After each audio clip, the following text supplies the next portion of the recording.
Today's readings tell us about a very patient and compassionate God. The Book of Wisdom, written a century before Jesus was born. This book was written by a pious Jew in Alexandria. The Book of Wisdom shows us the picture of a merciful and patient God who exercises leniency and clemency. And what this pious Jew wrote a century before Christ had come, Christ himself in the gospel today through the parables tell us about a wise God who is patient in ordinary and extraordinary situations. We are given three parables today. I want to start with the last. The last is the parable where the woman takes yeast and mixes it in 3 measures of flour. Now this yeast is mixed in the flour so it can make the flour soft, enjoyable to eat. But it's going to take time. This is ordinary. You have to exercise ordinary patience. You put the yeast in, and the ones have got to wait patiently till the yeast rises and we're able to make the bread from that dough. The second parable is also an situation where ordinary patience is expected. What's an ordinary situation where patience is expected? You bury the mustard seed. Yes, it is the smallest of all the seeds, but when it grows, not overnight, but it takes time to sprout and to grow, it becomes the largest of all shrubs. It becomes like almost like a tree. And the birds of the air come and take shelter in this tree. We're not talking about hawks and eagles and vultures. We're talking about the little birds of the air all around. They come in and they take shelter in this tree. We need patience because it's an ordinary situation. This is what normally happens to a seed when it grows. It takes time. But then we are told about this extraordinary situation in the first parable about the wheat and the darnel. You know, a farmer comes to sow seed. He's already taking the risk. Because once he's sown the seed, he is left to the mercy of the weather. The season might change overnight. Perhaps too much of water to drench everything and kill it. Or too much of sun to scorch it all and burn it up. But the farmer takes the risk. He puts down the grain, perhaps a sack of it, because he knows he's taking the risk. But if this goes well, if everything works out right, there is going to be a harvest.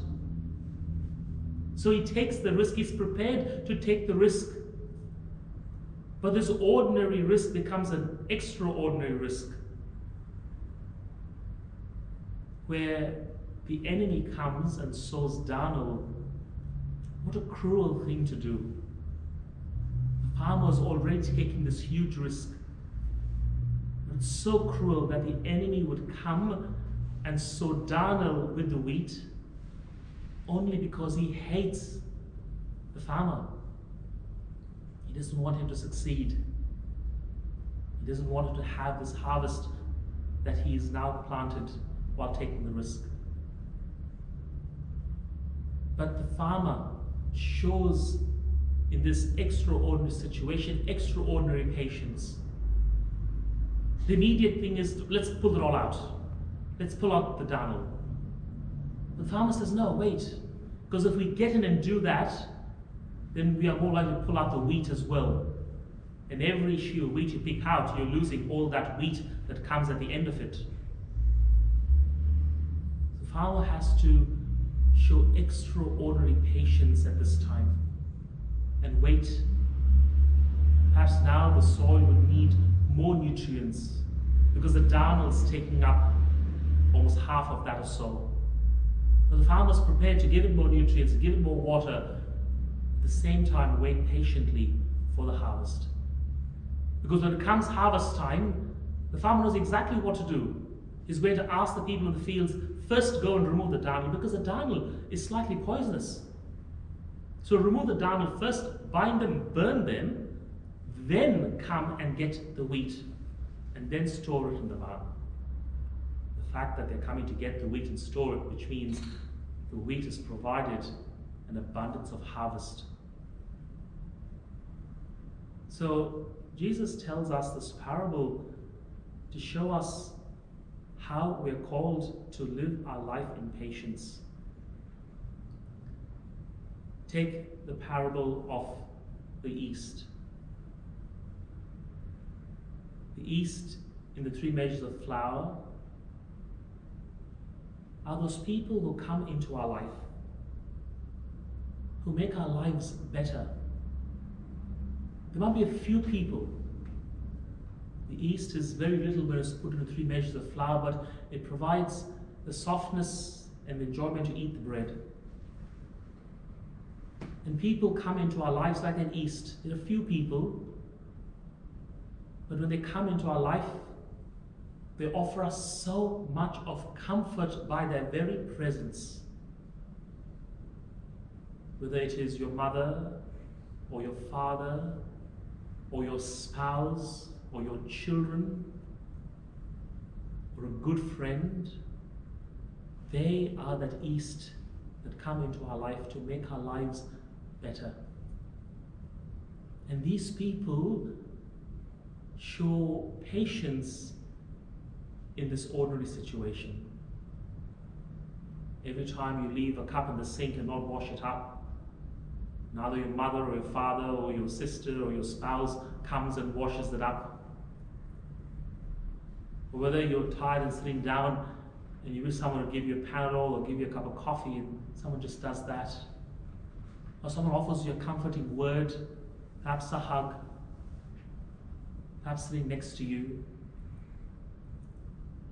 These all call for patience in ordinary situations that all of us go through in life. So we all need patience. The second parable where we are told about the mustard seed. It's the smallest of all seeds, but grows into a large shrub, the largest of shrubs. And the birds of the air come and take shelter.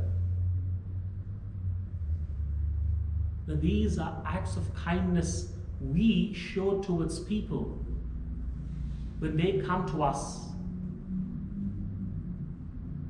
Perhaps we spend time listening to them. We offer to pray with them. They're facing a difficult situation. We offer to pray for them. When we go grocery shopping, we think about them and we buy something for them. We find ourselves in situations where we can be impatient, but precisely in those moments when we have to rush off to go somewhere and someone wants to speak to us, we take time. We sit down and listen. When we have to do 101 things and someone says, "Can you please pray for me or please pray with me?" we leave that aside and we come and do exactly that. When we go out shopping, we're in a hurry to get in and get out in this time. When we think about somebody else, say, "Oh, let's get this for this person because they perhaps could do with this now." So we're called to be patient in these ordinary situations in our life. But then we have the extraordinary situation. We ourselves within us have the wheat and the darnel. One day we can be the best saint and the next day we can be the worst sinner. But till we breathe our last, till we take our last breath, God is giving us His grace time and time again in abundance, so that through His patience and through His continuous support, we can indeed allow the wheat within us to grow and to bear fruit. You know, sometimes priests go to parishes and they're so disappointed with some things happening. Some people saying things, other people ignoring the priest, others not wanting to be part of what his vision is. And the priest at the end of that is completely feeling rejected and he walks away. He leaves this ministry because he can't cope with this rejection. But that's only the darnel. Those people are the darnel. Their actions are the darnel. But they're only few. There's so much more wheat in that field that is waiting for the nutrients to provide the best harvest. And when a priest recognizes that with God's help, then he's able to work his way through it and enable that wheat to bear a wonderful harvest. And yet being very careful with the darnel. Because here we're talking about human beings and souls, we're not talking about wheat and darnel. Everyone is important in God's eyes. So too in our lives, you know, you might be struggling with some addiction, some illness, a lack of a job at this time, down with your finances. But this is all the darnel in your life. Don't forget, God has given you His word. He's given you this wheat to produce fruit.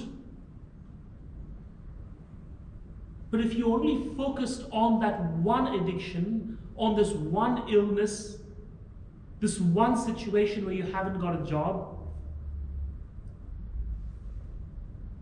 then you allow the darnel to kill the wheat, the goodness in you that God has given you. So allow the graces that God has given you to work in you and through you. And perhaps till you die, you may not get rid of the addiction. Perhaps till you die, you may not get better. Perhaps it's the last job you ever had. But the harvest in you is to be born plentiful. And we focus on all the good things God has blessed us with. Perhaps you are having one sort of illness. Perhaps you're not bedridden. Perhaps you haven't got a job, you're looking for a job, but you're not without a home. Perhaps you've got an addiction, but you have so many good gifts with you that you can focus on all the good things God has blessed you with, so you can indeed bear fruit in your life. And we're all called to be patient in ordinary situations. It's only when we practice this patience in ordinary situations will we have the ability to practice extraordinary patience in extraordinary situations. And God is with us. He's given us the gift of the Holy Spirit. And that is where St. Paul comes in today in the second reading. He reminds us of how the Spirit of God never tires in empowering us in our weaknesses. It is precisely because God is with us we can be patient with ourselves. He tells us that when things are not going well, when we do not even know how to pray in this difficult time, when our weaknesses in whatever form is overcoming us, the Spirit given to us at our baptism takes hold. The Spirit in those vulnerable times prays on our behalf, guides us constantly towards the heart of God. So let's not be disappointed with the one or two weeds in our life. Rather take courage for the much wheat that God has provided for you. Because it is this life lived in patience, in kindness, will enable us to be people in God's kingdom, being the shining examples of faith and witness to those around us in these difficult times. In the name of the Father, and the Son, and the Holy Spirit. Amen.